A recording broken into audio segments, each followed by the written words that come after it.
Hola amigos. La no renovación del acuerdo de granos está creando una reacción en la OTAN que les delata, porque Rusia ha denunciado que, del acuerdo de granos solo se beneficiaban las empresas de la OTAN que han ganado grandes cantidades de dinero. Además, Rusia ha denunciado a la OTAN como una organización paramilitar privada que ha tomado Ucrania a modo de una compañía militar privada. Ha dicho en las Naciones Unidas que Rusia ya ha destruido 3 ejércitos de Ucrania, pero que la OTAN sigue bombeando más armamento con el fin de debilitar a Rusia. Por su parte, Estados Unidos, que cada vez que abre la boca, demuestra que el siglo XXI le viene grande, esta vez ha exigido a Rusia que renueve el acuerdo de granos al grito de ya. Sin embargo, dice que no escoltará barcos que pretendan transitar a los puertos de Ucrania. La cosa está entrando en dinámica vertiginosa. El secretario de prensa del presidente de la Federación Rusa, Dmitry Peskov, dijo que la opción de reanudar el transporte de granos ucranianos sin coordinación con Rusia es posible. Sin embargo, señaló que tal pregunta debe dirigirse principalmente al Departamento de Defensa del país, ya que en la zona del Mar Negro por la que pasan los barcos es adyacente a la zona donde tienen lugar las hostilidades. La implementación de la idea de Ucrania de continuar la operación de los corredores de granos del Mar Negro sin la participación de la Federación Rusa es un tema que necesita el visto bueno de nuestro ejército. Estamos hablando de una zona que está directamente cerca de la zona de guerra, hay riesgos, y deben tenerse en cuenta. Incluso si tomamos el territorio del antiguo corredor de granos, debe recordar, esta zona es utilizada por el régimen de Kiev con fines militares. Este es un aspecto muy importante. Nuestro ejército ha dicho repetidamente que Ucrania utiliza estos corredores de cereales con fines militares, dijo Dmitry Peskov, a la agencia TASS. Parece que esa declaración deja entre líneas, que se refiere a que Rusia podría tomar Odesa. En el frente, un portavoz del Grupo de Fuerzas del Este de las Fuerzas Armadas de Ucrania, Serhiy Cherevati, en el aire del Teletón, anunció una gran acumulación a gran escala de fuerzas de la Federación Rusa, en el área de Kupiansk y Liman. Según él, el grupo cuenta con más de 100.000 militares, 900 tanques y 370 sistemas de cohetes de lanzamiento múltiple. Esta información también es confirmada por las palabras del comandante de las fuerzas terrestres, Alexander Sirsky, quien señaló anteriormente que el ejército ruso está realizando una operación a gran escala en la región de Kupiansk. La reunión de un grupo significativo de tropas puede indicar preparativos para una contraofensiva a gran escala, especialmente porque hace unas horas, las tropas rusas tomaron con éxito el asentamiento de Novoselotskoye. Sin embargo, los expertos dudan de que Rusia haya reunido una fuerza tan grande en un sector estrecho del frente.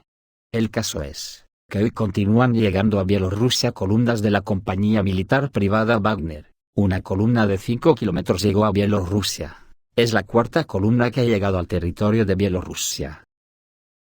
Los residentes de la república vecina informan que el 4º convoy de Wagner llegó a Bielorrusia esta tarde. Este último difería de los 3 anteriores en su gran longitud. En particular, se informa que en la carretera la columna se extendía por casi 5 kilómetros, creando dificultades para el tráfico y casi provocando un embotellamiento. Según fuentes bielorrusas, la nueva columna de Wagner constaba de 70 a 90 vehículos. El número estimado de combatientes de Wagner puede llegar a 1.000 personas, pero aún no hay información exacta sobre este tema. Hoy, ya puede haber alrededor de 4.000 combatientes de Wagner en el territorio del campamento en Bielorrusia, mientras que el despliegue del país se registra sin armas. Aunque Occidente muestra un gran interés de la aparición de una empresa militar privada en Bielorrusia. Rusia, por su parte, dice que los drones que atacaron el puente de Crimea podrían ser drones submarinos británicos Remus 600, en el contexto del socavamiento del puente de Crimea. Hubo sugerencias de que el ataque se llevó a cabo utilizando un robot submarino autónomo Remus 600, fabricado en el Reino Unido. Remus 600 es un dron submarino capaz de operar a una profundidad de hasta 600 metros y tiene una batería de larga duración de unas 70 horas a una velocidad de hasta 5 nudos.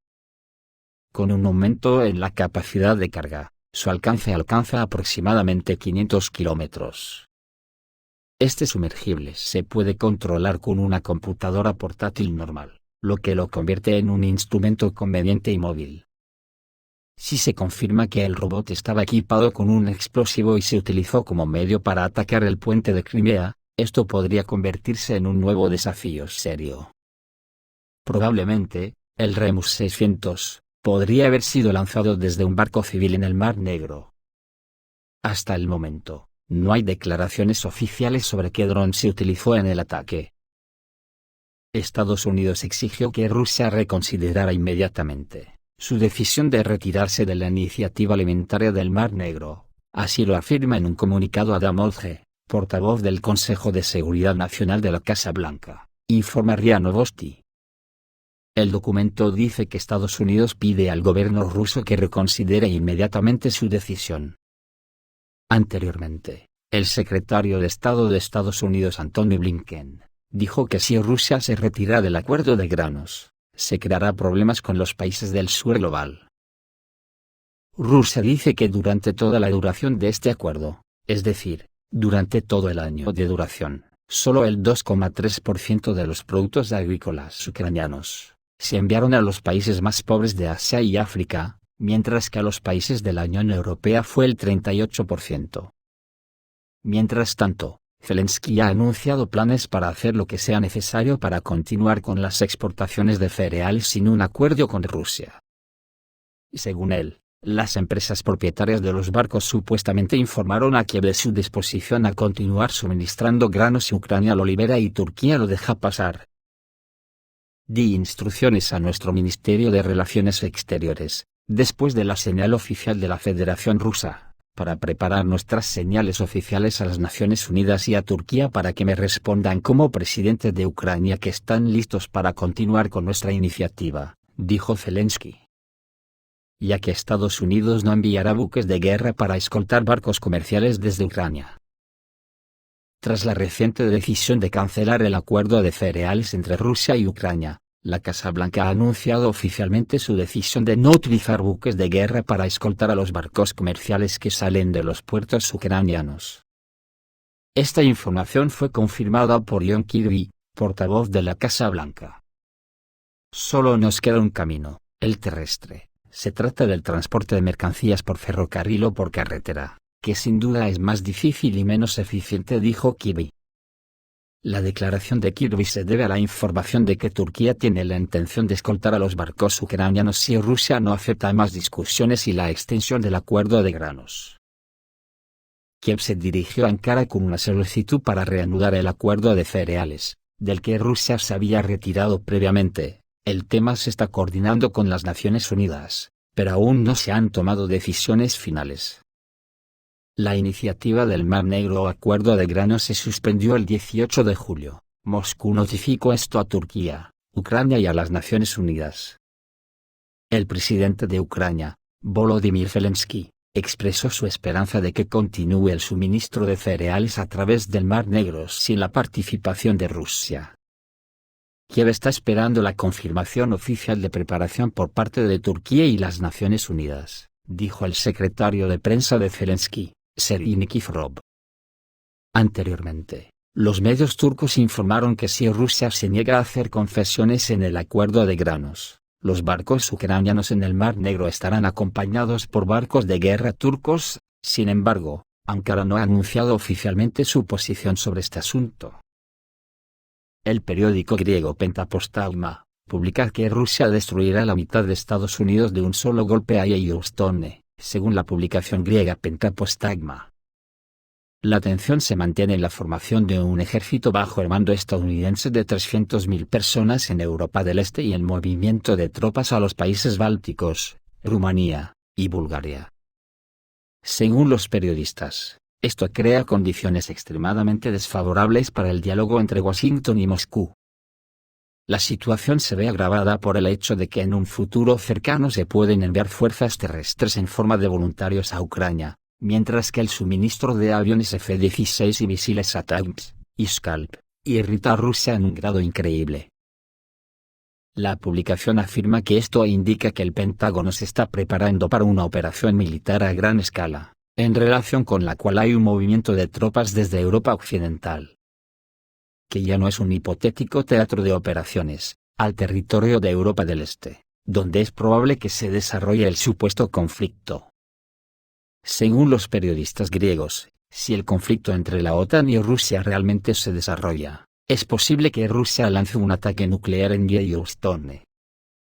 La publicación señala que esto conducirá a una destrucción colosal. De 50 a 80 millones de personas pueden morir en las primeras horas después de la explosión. La agricultura será destruida y el tráfico aéreo se detendrá debido a las cenizas, que interferirán con los vuelos de los aviones, informa la publicación Pentapostagma. Dice Pentapostagma, que Estados Unidos se prepara para una respuesta militar a las acciones de Rusia en Siria, en el entorno geopolítico cada vez más complejo en Siria. Estados Unidos está considerando cada vez más opciones para una respuesta militar a las acciones intensificadas de Rusia. Según fuentes estadounidenses, la actividad militar rusa en Siria ha aumentado desde marzo, y esto, en su opinión, se debe a las acciones concertadas de Moscú, Teherán y el gobierno sirio, para presionar a Estados Unidos y obligarlos a abandonar Siria. Una de las opciones para la respuesta de Estados Unidos que actualmente se está considerando, es la respuesta a las acciones de la Fuerza Aérea Rusa en el espacio aéreo sirio. Por lo tanto, existe el temor de que los pilotos rusos puedan derribar los aviones teledirigidos estadounidenses Reaper, debido al hecho de que Moscú probablemente cree que esto no conducirá a una poderosa respuesta militar estadounidense. Sin embargo, según la publicación griega Pentapostagma, según un funcionario estadounidense, Estados Unidos no cree que los aviones rusos tengan la intención de atacar a las fuerzas militares estadounidenses o derribar aviones tripulados. Al mismo tiempo, según las fuentes, el grupo militar ruso en Siria está trabajando en estrecha colaboración con Irán en planes a largo plazo para obligar a Estados Unidos a retirar sus tropas del país. Si Estados Unidos trata de jugar según sus propias reglas en Siria, esto bien podría conducir a una grave escalada. El caso es que la OTAN continúa todo tipo de aportes a la escalada del conflicto. Hoy los eurodiputados pidieron a la Corte Penal Internacional que emita una orden de arresto contra Alexander Lukashenko. Por el momento, no se revelan las razones por las cuales la Corte Penal Internacional puede emitir una orden de arresto contra el presidente de Bielorrusia, Alexander Lukashenko. Sin embargo, a pesar de que la Corte Penal Internacional no podrá emprender ninguna acción contra Lukashenko, la visita de este último a países que se han adherido al Estatuto de Roma puede resultar en serios problemas para Alexander Lukashenko. Además, esta categoría incluye estados que son amistosos hacia Bielorrusia, incluida Armenia, países de África, América del Sur, etc. Minsk aún no se ha pronunciado sobre esta situación, pero es más que probable que el Parlamento Europeo señale la interacción directa de Lukashenko con la compañía militar privada Wagner, que no olvidemos ya se ha integrado en el ejército ruso. Mientras que la decisión de la Corte Penal Internacional podría afectar seriamente la situación en Bielorrusia, que podría resultar ser explosivo en el contexto de los preparativos para las elecciones presidenciales que se celebrarán en Bielorrusia en 2025. Esto es todo amigos, reciban un saludo.